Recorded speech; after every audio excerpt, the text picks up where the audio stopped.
एक छोटे से बच्चे ने अपने पिता को वो सबक सिखाया जो बड़ी बड़ी किताबें नहीं सिखा सकी। सावधान दोस्तों, कहीं आपका बच्चा भी आपसे यही तो नहीं सीख रहा। इस कहानी को सुनने के बाद आप अपने माता पिता को गले से लगा लेंगे।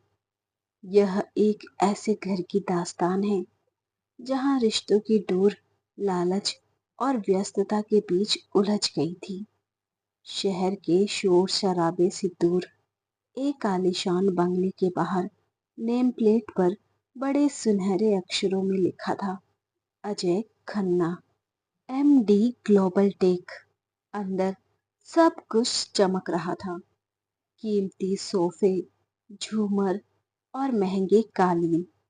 लेकिन उस चमक धमक के बीच एक कोने का कमरा बहुत ही शांत था।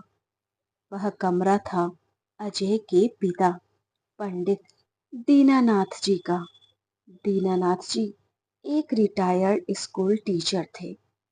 उनकी पूरी उम्र बच्चों को संस्कार देने में गुजरी थी। जब अजय छोटा था तो दीनानाथ जी अपनी फटी हुई बनियान पर कमीज पहन लेते थे ताकि अजय के लिए नए स्कूल बैग के पैसे बच सके। आज अजय के पास सब कुछ था, बस अपने पिता के लिए समय नहीं था।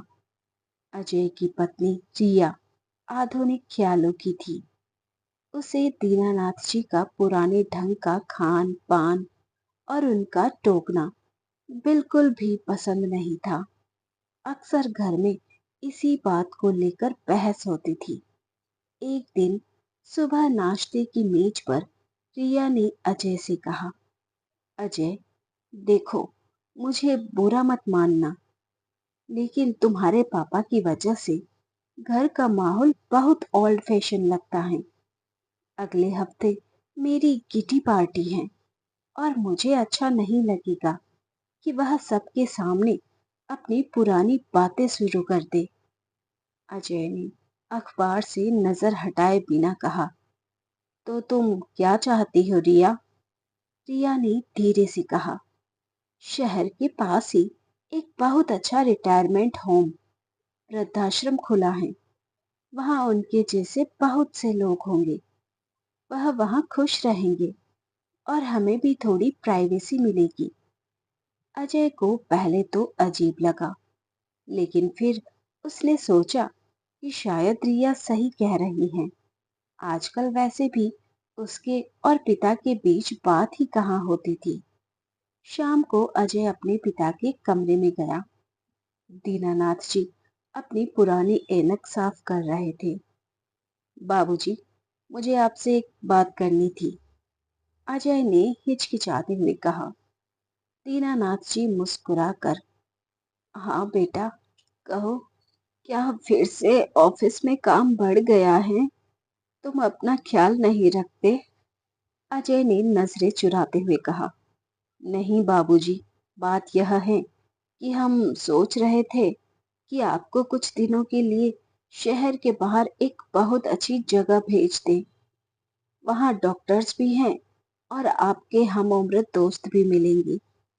दीनानाथ जी की मुस्कुराहट थोड़ी फीकी पड़ गई।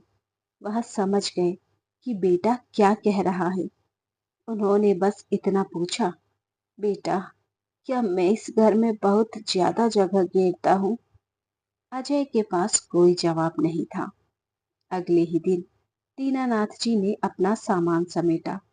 उनके पास ज्यादा कुछ नहीं था, एक छोटा सा संदूक, कुछ पुरानी किताबें और एक धुंधली सी तस्वीर अजय की माँ की। जाते समय उन्होंने अजय के बेटे 7 साल के आरव को गले लगाया। आरव ने मासूमियत से पूछा, दादाजी, आप कहाँ जा रहे हैं? दीनानाथ जी ने उसकी पीठ थपथपाई और कहा, बेटा, मैं एक नई पाठशाला में जा रहा हूँ। उनके जाने के बाद घर में शांति तो हो गई, लेकिन वह शांति सुकून वाली नहीं थी। रिया खुश थी कि अब वह अपनी मर्जी से पार्टी कर सकती थी, लेकिन आरव गुमसुम रहने लगा। एक दिन अजय ने देखा कि आरव अपने कमरे में एक खाली गत्ते के डिब्बे में अपना पुराना सामान भर रहा है। अजय ने पास जाकर पूछा, आरव, ये क्या कर रहे हो बेटा? खेल रहे हो? आरव ने बहुत गंभीरता से कहा, नहीं पापा, मैं अपना सामान इकट्ठा कर रहा हूँ। पर क्यों? अजय ने हैरान होकर पूछा। आरव ने अपनी बड़ी बड़ी आंखों से अजय की ओर देखा और कहा, पापा, जब मैं आपकी तरह बड़ा और अमीर बन जाऊंगा, तब मैं आपको और मम्मी को भी तो इसी तरह के डिब्बे में भरकर छोड़ने जाऊंगा ना। तो मैं अभी से प्रैक्टिस कर रहा हूँ ताकि उस समय मुझे देर ना हो। आरव की बात सुनकर अजय के पैरों तले जमीन खिसक गई। उसे ऐसा लगा जैसे किसी ने उसे जोर का तमाचा मारा हो। उसे अपनी पूरी जिंदगी एक फिल्म की तरह दिखने लगी। कैसे बाबूजी ने उसे गोद में उठाकर पूरा मेला घुमाया था। कैसे जब वह बीमार होता था तो बाबूजी रात रात भर जागकर उसके माथे पर पानी की पट्टियां रखते थे। और बदले में उसने क्या किया? उन्हें एक कबाड़ की तरह घर से बाहर कर दिया। अजय तुरंत रिया के पास गया, जो पार्टी की तैयारी कर रही थी। अजय ने चिल्लाकर कहा, रिया, सब बंद करो, हमें बाबूजी को अभी वापस लाना है। रिया हैरान रह गई। लेकिन अजय, अचानक क्या हुआ? अजय की आंखों में आंसू थे। उसने कहा, आज मेरे बेटे ने मुझे मेरा भविष्य दिखा दिया रिया। अगर आज हमने अपने माता पिता का सम्मान नहीं किया तो कल हमारा बच्चा भी वही करेगा।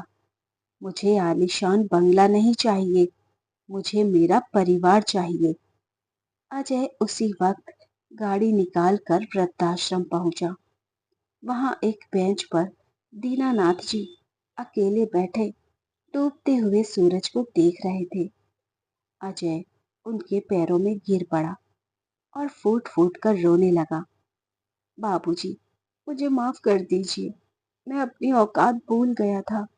मुझे घर ले चलिए, आपके बिना वह घर सीमेंट का एक ढांचा है। दीनानाथ जी की आंखों में भी आंसू आ गए। उन्होंने अजय को उठाकर गले लगा लिया।